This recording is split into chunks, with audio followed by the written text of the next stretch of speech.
Isaiah. Oh, okay. So just like Isaiah said, it's the force is a change in the state of movement. What does it mean? It means that this property that every body has in the universe, it's changing within time. When this property changes, that's when there's a force acting on the body. Okay? Velocity by time.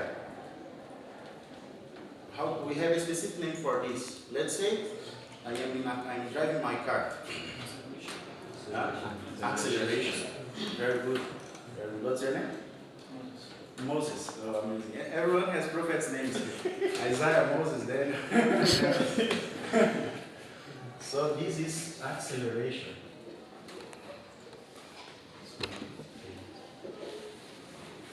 Okay. Acceleration. Then what we get here is F is equals to V. The instant V times the rate of change of the mass within time plus the mass times acceleration. Probably you've seen before this formula.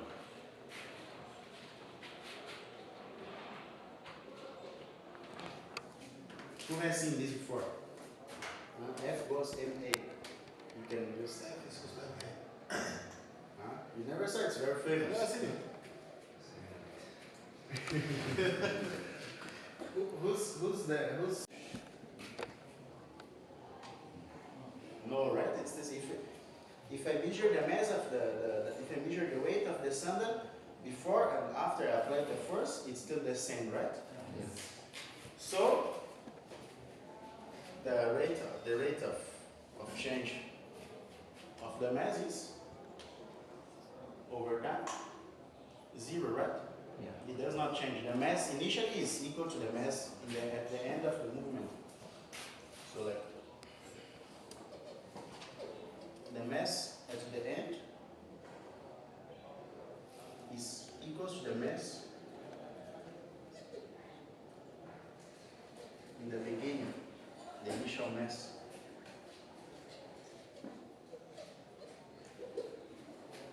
If this is equal to this, the fraction is 0. Okay. So this term is 0 in most cases. Is it 0 in all the cases? What do you think? Can someone imagine a case in which it's not 0? Let me give you an example. A rocket. When the rocket's going to the universe, does it has the same mass when it's on Earth as when it reaches the cosmos? What do you think? So, first actually, thank you for the visiting to our school. I'm good for that. That is a very great privilege for us. So, as you said that you are from Brazil, people do like soccer. And even in our school we do so. We love soccer, apart from class soccer. That is education. So, it was my request, if possible,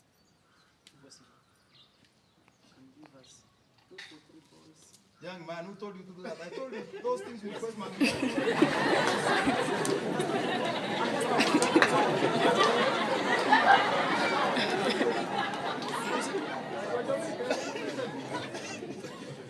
These have just come because they have just said that from Brazil they do like soccer. So because you love soccer, I think you can support us in a part. Because yeah, if possible. Yes, sure. And we will appreciate on that. And actually the next time that you are free, just feel free and welcome to this place. Yeah, that's all. So you don't go back, you'll pray for our visitor as they travel back. Any other wanted to speak? You're very skilled on soccer. Not me, I am an exception.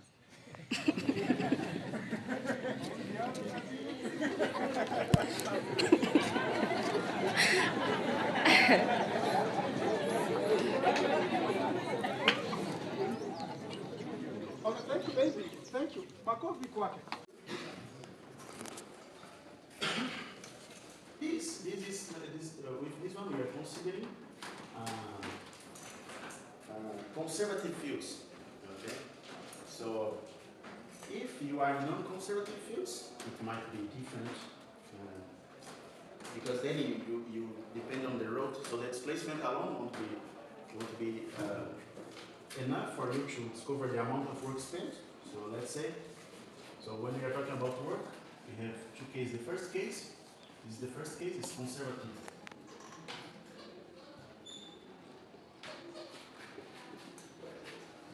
In the first case, the conservative field,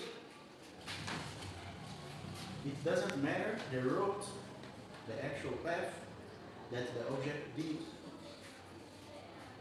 Let's say it's point A to point B.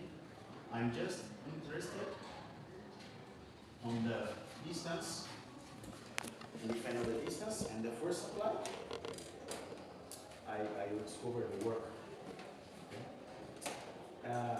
What about non-conservative fields?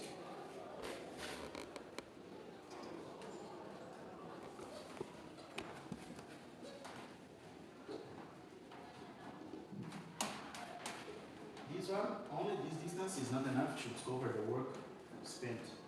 I need the actual path. So just imagine it's the same case. It's the same case. It's the same body. If the body is moving like this in a conservative field, I don't even mind which path it took. I just pick the distance from A to B.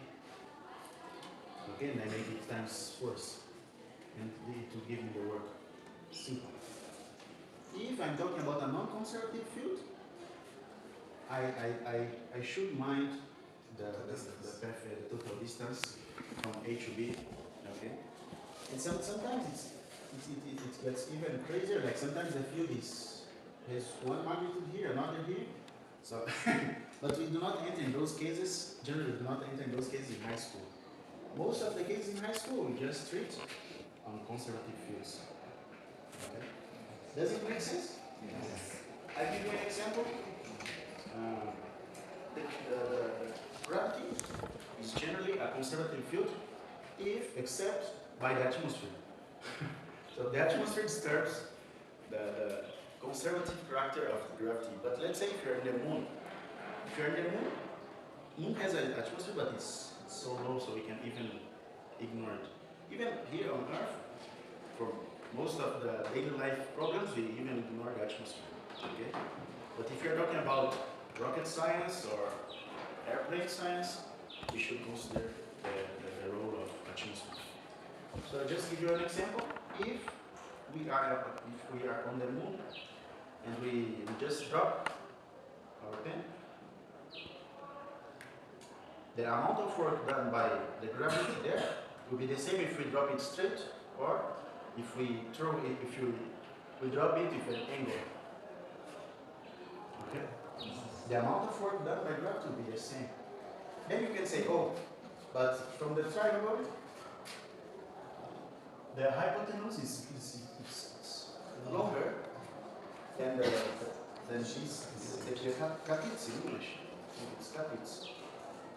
Anyway, the hypotenuse is bigger than the other sides. So how can you tell me that the amount of work is the same if the distance was longer?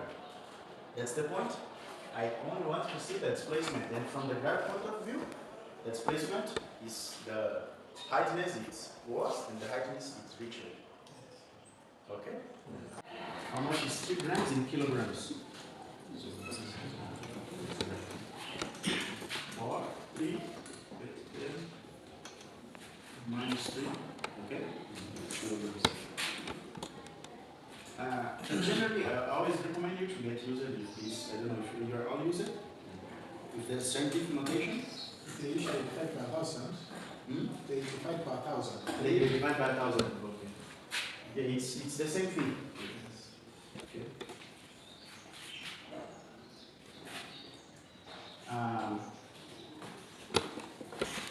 The half of 3 minus half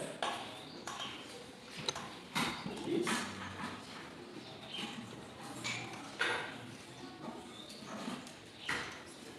half of 3 is 1 dot? 1.5, right? Yes. Minus half?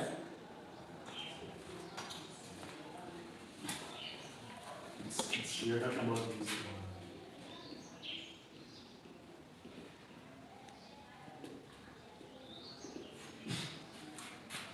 It's more simple now, right? It's 1.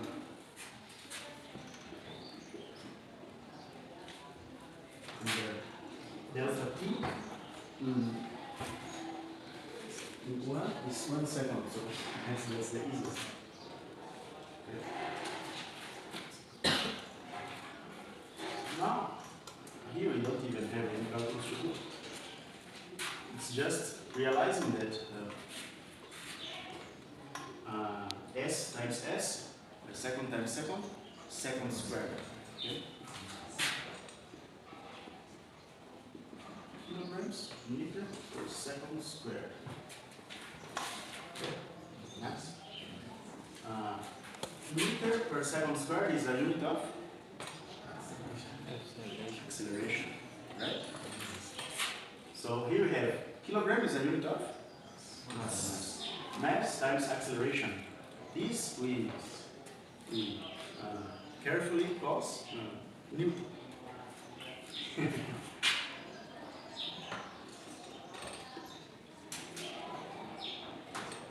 Okay. Now you have a lot of fun to do this same exercise, and now I know it might be boring, but that's how we learn physics. At first it's boring, but after some time you start to look to the calculus and you see how it relates to the real world, to the physical world. Okay?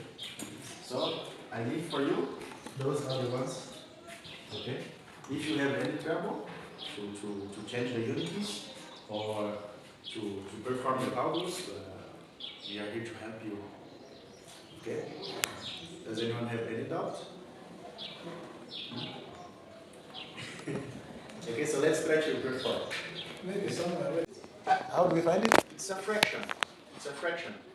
One number divided by the other. The opposite divided by? Exactly.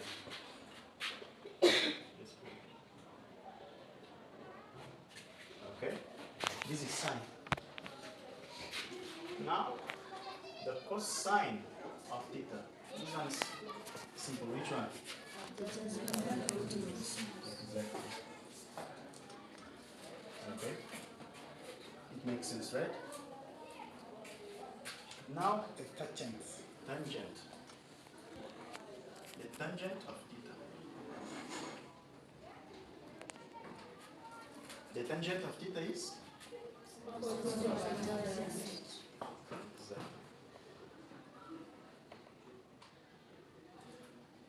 I can also define the tangent of theta as the sine divided by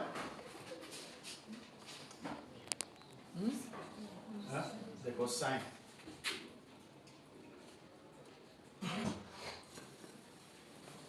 Why is it possible?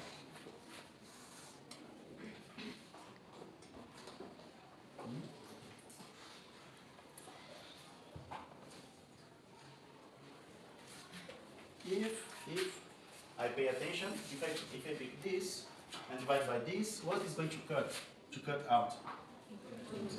The hypotenuse are going to cut on the numerator and on the denominator. Let's do it first here. Divided by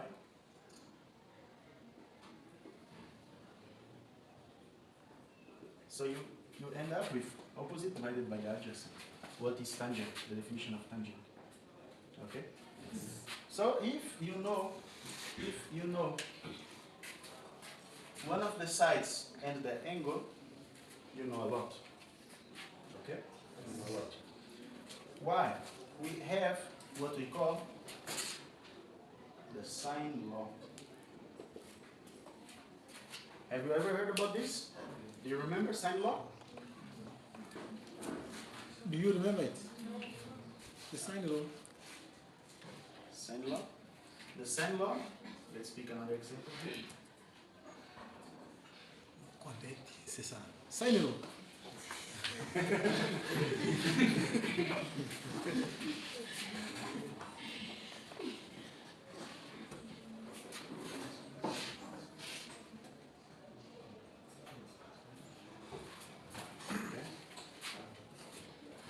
So I know that C divided by the sine of 90, the sine of 90 is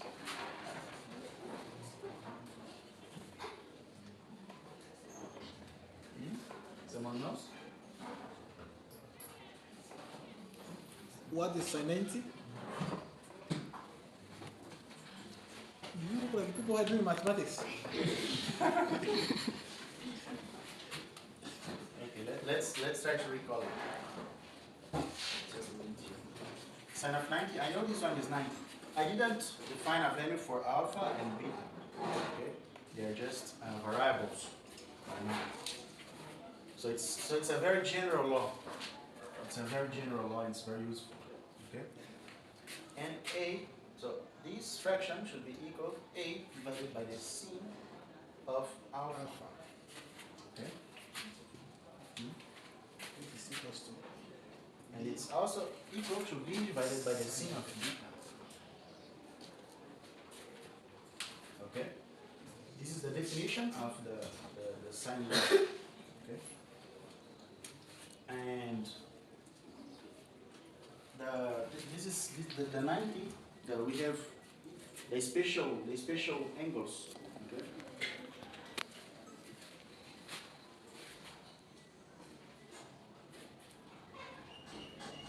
Let's draw a triangle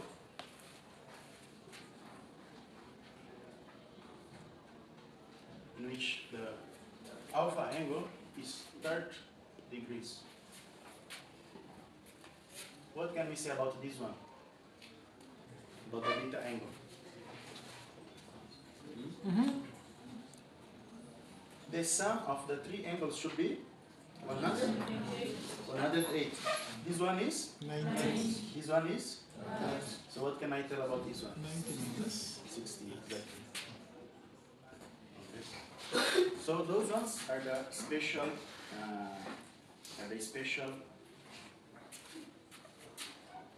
angles. Okay. So sine of 30 is? Do you remember? It's the case in which the opposite is exactly half the hypotenuse. So the sine of 30 is? 0.5. Just apply, let's apply the definition. Opposite divided by the hypotenuse. Half hypotenuse divided by hypotenuse is 0.5, right?